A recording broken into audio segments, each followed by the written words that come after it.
বাংলাদেশে ২৪-এর গণ অভ্যুত্থানের পর গঠিত অন্তর্বর্তীকালীন সরকারের অন্যতম আলোচিত মুখ এবং যুব ও ক্রীড়া এবং শ্রম ও কর্মসংস্থান মন্ত্রণালয়ের উপদেষ্টা আসিফ মাহমুদ সজীব ভুঁইয়াকে নিয়ে ইদানিং বেশ কিছু গুঞ্জন ও দুর্নীতির অভিযোগের কথা শোনা যাচ্ছে। বিশেষ করে সামাজিক যোগাযোগ মাধ্যমে তাকে ঘিরে নানা ধরনের তথ্য ও উপাত্ত ছড়িয়ে পড়েছে, যা সাধারণ মানুষের মনে ব্যাপক কৌতূহল এবং প্রশ্নের সৃষ্টি করেছে।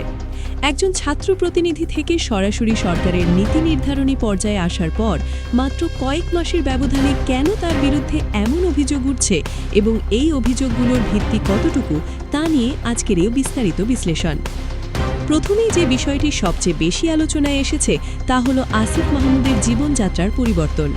অভিযোগকারীরা দাবি করছেন, আন্দোলনের সময়কার সাধারণ ছাত্র আসিফ মাহমুদ এখন বিলাসিতার জীবনযাপন করছেন। বিভিন্ন ফেসবুক পোস্ট এবং ভাইরাল ভিডিওতে তার ব্যবহৃত দামি ঘড়ি, আধুনিক মোবাইল ফোন এবং উন্নত মানের পোশাক পরিচ্ছদ নিয়ে প্রশ্ন তোলা হচ্ছে। সমালোচকদের মতে, একজন উপদেষ্টার বেতন ও ভাতা অনুযায়ী এত অল্প সময়ে এই ধরনের বৈষয়িক পরিবর্তন অস্বাভাবিক। তবে আসিফ মাহমুদের সমর্থকেরা মনে করেন, এই অভিযোগগুলো কেবলই তাকে সামাজিকভাবে হেয় করার অপচেষ্টা। তারা দাবি করেন, এই ঘড়ি বা ব্যক্তিগত জিনিসপত্রগুলো হয়তো তার আগে থেকেই ছিল অথবা কেউ তাকে উপহার হিসেবে দিয়েছেন। কিন্তু উপহারের বিষয়টিও বিতর্কের ঊর্ধ্বে নয়, কারণ সরকারি পদে থেকে বড় ধরনের কোনো উপহার গ্রহণ করা নৈতিকতার স্খলন হিসেবে দেখা হয়। দ্বিতীয় বড় অভিযোগটি উঠছে তার মন্ত্রণালয়ের নিয়োগ প্রক্রিয়া এবং বরাদ্দ নিয়ে। অভিযোগ রয়েছে, যুব ও ক্রীড়া এবং শ্রম ও কর্মসংস্থান মন্ত্রণালয়ে বিভিন্ন প্রকল্প ও গুরুত্বপূর্ণ পদে নিয়োগের ক্ষেত্রে আসিফ মাহমুদ তার পরিচিত জনদের অগ্রাধিকার দিচ্ছেন।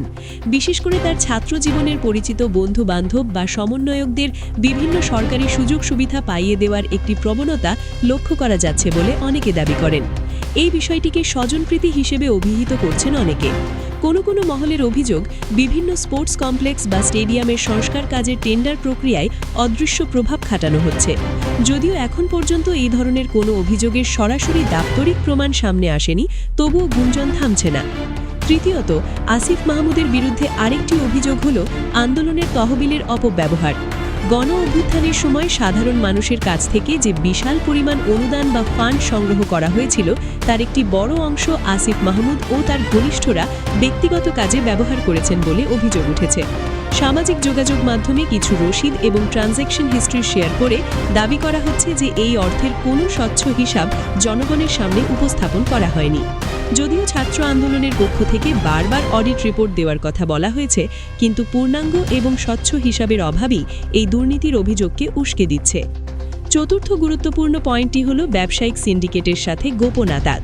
বাংলাদেশ বর্তমানে উচ্চ দ্রব্যমূল্যের বাজারে হিমশিম খাচ্ছে। শ্রম মন্ত্রণালয়ের দায়িত্ব পালন করার কারণে শ্রমিক অসন্তোষ এবং শিল্পাঞ্চলের অস্থিরতা দমনের ক্ষেত্রে আসিফ মাহমুদের ভূমিকা সরাসরি কার্যকর হওয়ার কথা। কিন্তু অভিযোগকারীরা বলছেন, কিছু নির্দিষ্ট বড় শিল্পগোষ্ঠী বা সিন্ডিকেটের স্বার্থ রক্ষা করতে গিয়ে তিনি সাধারণ শ্রমিকদের দাবিকে উপেক্ষা করছেন। কোনো কোনো ভিডিওতে দাবি করা হচ্ছে যে বড় বড় কোম্পানিগুলোর কাজ খেতে বিশেষ সুবিধা নিয়ে আসিফ মাহমুদ তাদের পক্ষ নিচ্ছেন, যার ফলে পোশাক শিল্পে অস্থিরতা নিরসনে বিলম্ব হচ্ছে। পঞ্চম অভিযোগটি রাজনৈতিক ক্ষমতা ও প্রভাব বিস্তার নিয়ে। আসিফ মাহমুদ উপদেষ্টা হওয়ার পর বিভিন্ন জেলা ও উপজেলায় তার অনুসারীরা বা তার নাম ভাঙিয়ে একদল চাঁদাবাজি এবং দখলদারিত্বে জড়িয়ে পড়ছে বলে খবর পাওয়া যাচ্ছে।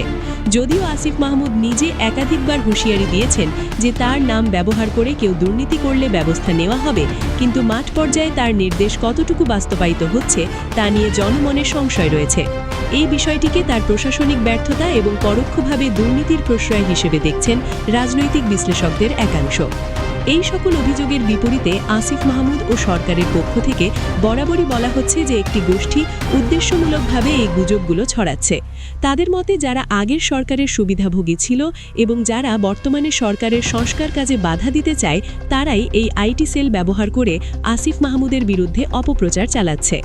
আসিফ মাহমুদ নিজে একাধিক সংবাদ সম্মেলনে দাবি করেছেন যে তিনি সম্পূর্ণ স্বচ্ছতার সাথে কাজ করছেন এবং যে কোনো তদন্তের মুখোমুখি হতে তিনি প্রস্তুত।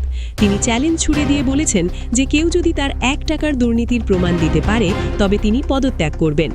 সার্বিকভাবে আসিফ মাহমুদের বিরুদ্ধে ওঠা এই অভিযোগগুলো বাংলাদেশের বর্তমান প্রেক্ষাপটে অত্যন্ত সংবেদনশীল, কারণ এই সরকার গঠিত হয়েছে ছাত্র জনতার রক্তের বিনিময়ে এবং এর প্রধান লক্ষ্য ছিল দুর্নীতিমুক্ত এক নতুন বাংলাদেশ গড়া।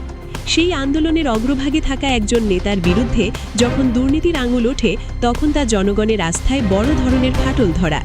নিরপেক্ষ তদন্তের মাধ্যমেই কেবল সত্য বেরিয়ে আসা সম্ভব। যদি এই অভিযোগগুলো মিথ্যা হয় তবে তা জনসমক্ষে পরিষ্কার করা উচিত, আর যদি এর কোনো সত্যতা